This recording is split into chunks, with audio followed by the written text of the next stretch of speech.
Hey, what's happening? Hey, what's up? I didn't hear you guys come in. Hey, so welcome to Uncle Fish from the Field to the Flame bodybuilding edition, right? So here's a few safety rules. Hey, if it don't grow here, it don't go here. So please sure to take out your trash. Check the fit. I am also wearing some New Balances. One safety rule is right. If you're in the kitchen with me, please keep your shoes on. All right. Fit for the day. Got the Academy 4th of July 2025 edition. I got this shirt for $3.99 last year. I got the Mean Green Machine Hoochie Daddy shorts on, and I'm rocking my Swedish Sweden hat. Right? Yeah. So that's the outfit. Come on, cook like a fish. Would you like a brewski? Well, come on, man. Shit. Hell yeah, dude. Come on in, bro.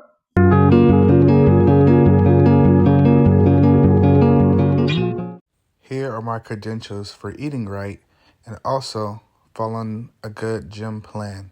If you don't follow a good gym plan, you won't be as big and you won't have a couple of those striations. Eat well. All right, guys. So look, today's gonna be a great day, right? First and foremost, always gotta give credit to my Lord and Savior for waking me up today, right? Because some people didn't wake up today. Thankfully, I was on the right side to get another opportunity to get it right, right? So here's what we'll be cooking today. All right, so I know based off that list, I know what it's gonna take forever, and because I've cooked it before, right? So traditionally, I'll get about 40 meals out of this. People say it's expensive, but if you think about it, if you eat it every day, you're gonna spend more than what I spend to meal prep, right? So I eat about 6 meals a day. When I shop Saturday to Saturday, majority of the time I spend like 120 um, USD. But if you go eat outside every day, you're gonna spend that before the end of the week. So, and I'm getting 6 meals a day, right? And I'm also drinking 1.5 to 2 gallons of water. So think about it like that, right? So for me, I know the hardest and the longest is gonna be my rice and my sweet potato.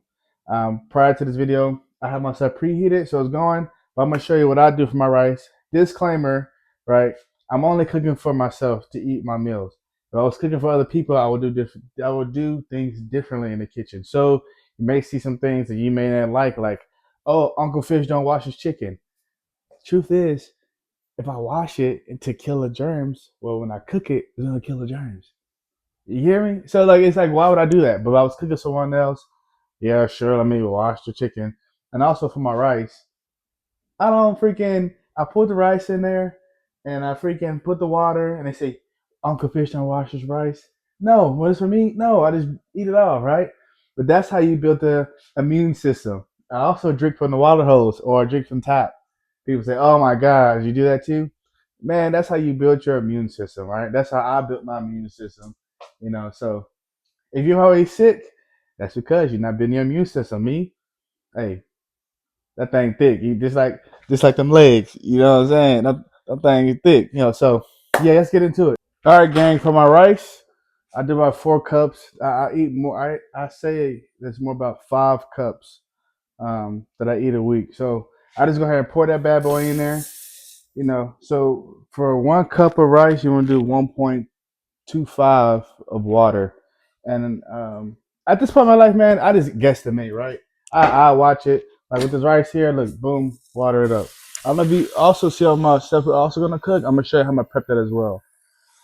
I eyeball it, boom, looks good to me, right? Boom. I add a little bit of this chicken seasoning to it because it's the best around. Nothing's gonna keep me down. Sorry. Sometimes I just start singing. Sometimes. I think it's a part of my tism. I don't know.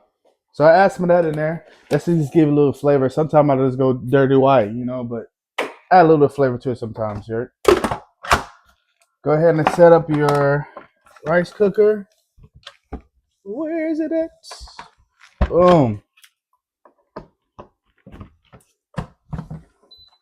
Hey, you plug it in, get it turned on, and forget about it. It'll let you know when it's ready. So for my sweet potato, I'll be using a Japanese yellow sweet potato. I believe that's what it's called. I like these better because they cook faster. I don't like spending all the time in the kitchen. Normally, it takes me about 2 hours to cook, prep, count everything. But this seems for me to be faster. So I like faster. I like to be proficient. Yeah. So with that sweet potato, I just poke holes through it and I just throw it in the pan. Right. I'll show you what that looks like here soon. So we just pop, pop, pop, pop. Yep. Don't even gotta look sometimes. Throw it in the pan. I'm not gonna bore you out there. I got a couple I gotta do, but we'll be back. A fun fact, really, it's a learning lesson, right? So if you go to like a family market or a farmer's market, pick up vegetables and they have stickers on it, that means that they didn't grow it, right? And it means they went to a wholesaler farmer or wholesaler wholesaling market to buy the fruits and vegetables, and they're just selling it based off that to get a better profit. They say, "Yeah, I grew these." So if you ever go to a food market or like, you know what I'm trying to say, type of place, and they have that sticker on it, they didn't produce it from their farm. They bought it from a wholesaler and they're trying to sell it for more to get their stuff. It ain't good or bad, but don't let them try to get to you. Don't let them try to lie to you because they will try to get some money. Which is cool. I mean, to each their own. I just know when I see that sticker, it's cool. But I'm gonna ask you a question about it. Don't lie to me now, cause hey, game is game, ball is ball. Let's just admire how thick I am. All right, gang. So once you got those in the pan, right? Nothing special. Poke holes in it. I don't know if you can see it or not. What you do, right? I just throw it in the oven. I do these small trays because I like to clean as I go. So when I'm done, I can just pack and go. You know, it's kind of weird. I just don't like having a lot of mess to clean afterwards, right? Biggest safety tip: when you open the oven, don't just assume just go right into it, right? Let some of that heat come up out of there, and then throw your product in there. Okay. Let some of that heat get up out of there. It's cool. It's gonna get back in there once you close it, right? I like to throw that at the bottom because I think it's non-essential and it's gonna take some time for it to do its thing. All right, so next we're gonna move on to some meats. Some people doesn't like meal prepping because they don't season their food, you know. So throw it on there. Pan's kind of hot, and what I like to is put it on the low. You never, in my opinion, want to just mix the meat up off the bat, right? What you want to do is let it sit in there, let it get that crisp at the bottom, and then you start to toss and turn it and everything else. And you say, why you adding all this meat at one time and cook it slow? It's not me. I like to hurry up. Get out the way, right? Get your meat. You're like, oh, why you don't have your seasons ready? It is what it is. Sometimes I'm quick, sometimes I'm not. Let that boy sit. I like it to be crisp on one side. So what you do is add that seasoning on top. Doesn't really matter how much. You'll know once you start to do this more often what to do and what not to do, right? So I like to just let that meat sit like a big pancake and let that bad boy just get a good char on the bottom. That boom, boom, boom. Let it get charred out.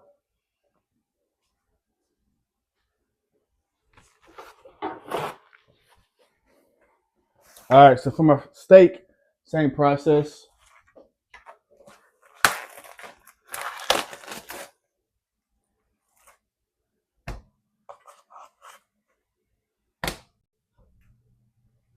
It was hot earlier. I turned it down so it wouldn't burn so fast. So with my steaks, again, the same process.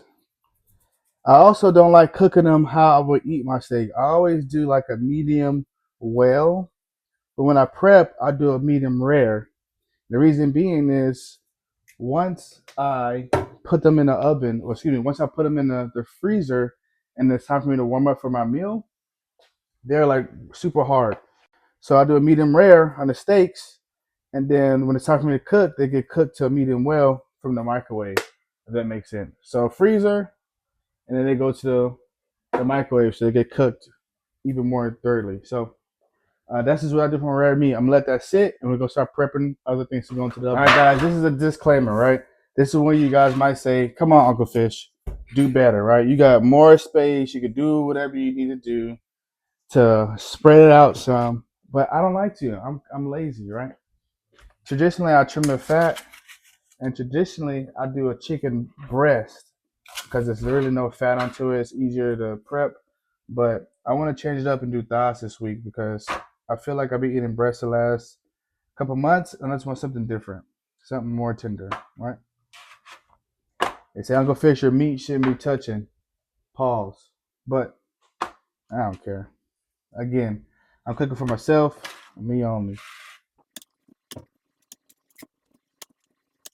Once you get that first layer down, throw that seasoning on there. This is the maple smokehouse. It's one of my favorites. So I keep it in this. I had this Old Bay or wherever this was seasoning, and I just converted and added all my favorite seasons in it. And as we get this thing in the oven with all this meat and stuff, halfway through we'll start turning them so they get fully cooked, so the bottoms get cooked thoroughly and everything else. So this is how I conserve space and time, I guess, in a way.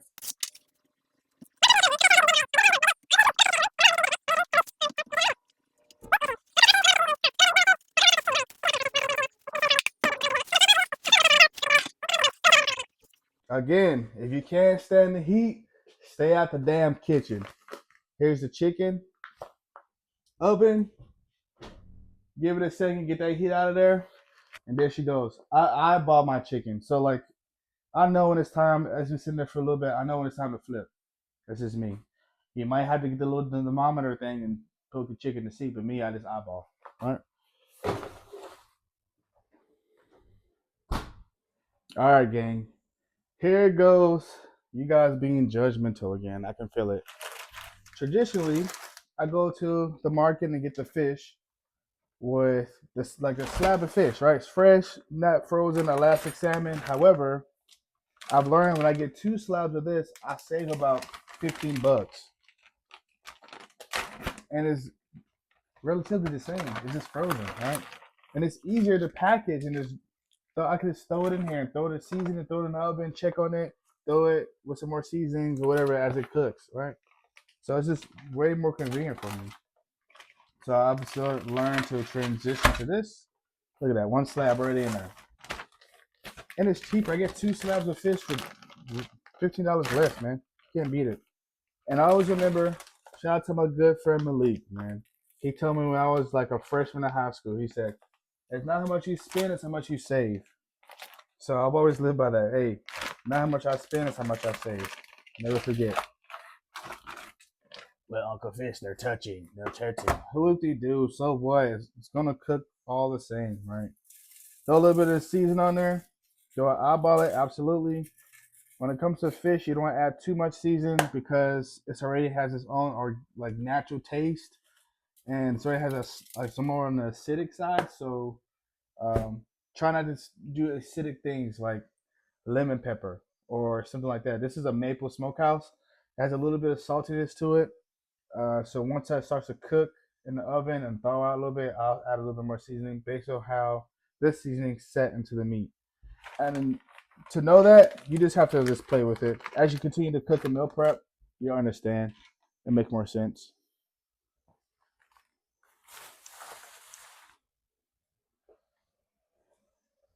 All right, guys. One last thing, season, and up and we go, baby.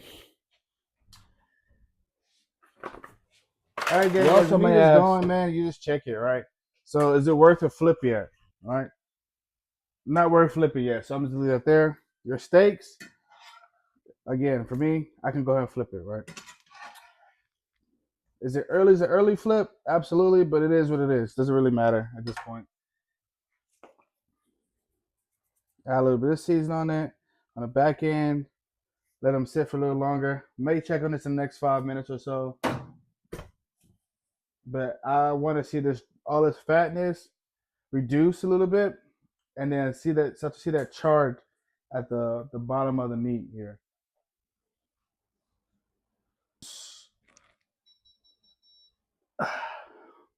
That beeping is saying that my rice is done. So just check on the rice. Boom. Rice looks great, looks phenomenal. Done, ready to go. Moving around like it should. A lot of that seasoning set on top, which is cool. If anything, I'll grab some more seasoning and throw it in there if I need to. But this is gonna take a while because I realized I had this pan on low because it got too hot earlier. And yeah, so just hang out. We'll be back. Go get a drink or something. And then yeah, we'll talk to you soon. All right, in the meantime, we just dilly dab and we grind, right? Here's your front last spread. Looking nutty. I weigh about 225, 230. I'm looking nutty, man. It's a double buy. All right, so now that the meat is doing what it's supposed to do, right? You can go and flip it. He said it's not really char, but you see this little char here. This is what makes or break you right there. That little char. And you're like, bro, you eating meat patties? Pause. Nah, man. That char right there, let that thing sit. Gonna cook the other side. We go ahead and add the more seasoning on it, and then we'll start breaking it up. You'll see, man. You'll see. Trust the process, man. Just trust. Uncle Fish know what he's doing, man. From the field to the flame, baby. That's what we do. All right, go ahead and check this. Let that heat come out, right? You don't want to burn yourself. I can do an observation and let you know, hey, it's not ready to flip. It's not ready to do anything, right? Sweet potatoes, not even close to done. All right, I sped the video up just a tad bit. I don't know if you hear in the background, but the ground beef is sizzling. It's done. So we do 4 ounces of steak, which is about 113 grams of, that's 4 hours, just the conversion, right? I always do this with my stuff that have battery. So I save the battery juice. I'm not using it, I just turn it around so I can save juice, right? So that's just what I do. Boom. Let's set to 0. Let's get active.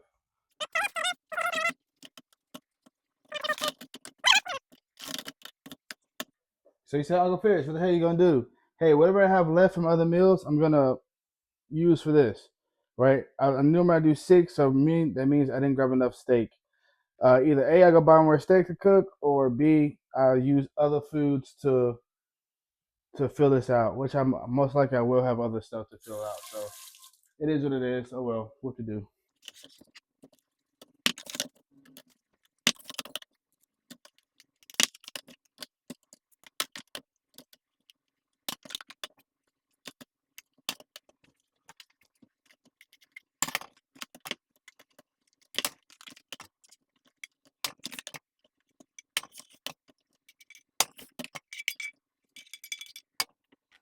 So I just put the chicken out. It is, as you can tell, raw at the bottom, right? So all you do is just flip. Hey, we flip and dip, right?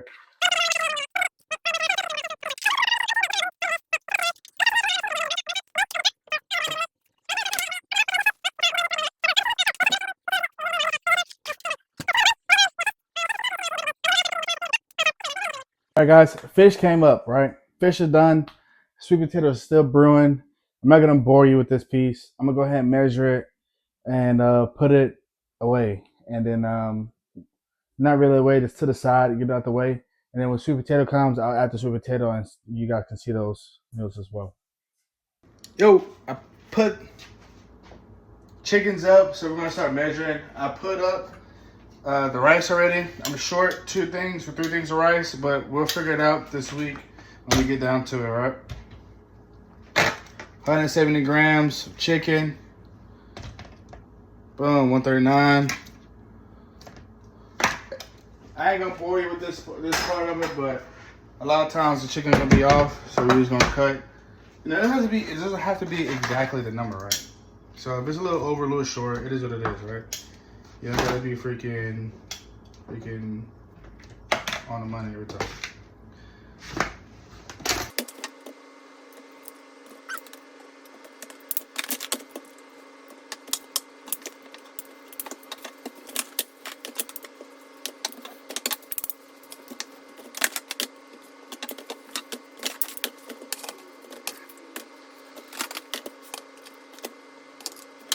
As you can tell, I got plenty of chicken left over, so that's gonna be the substitute for my steak in the morning time. Some sweet potatoes are done. Tenderism, look at that. Tenderism, baby. Time to get them plated. Let's get it done, bro. I already did my pre-cuts, so I already kind of know what's what. So yeah, so no need to get on that like scale there.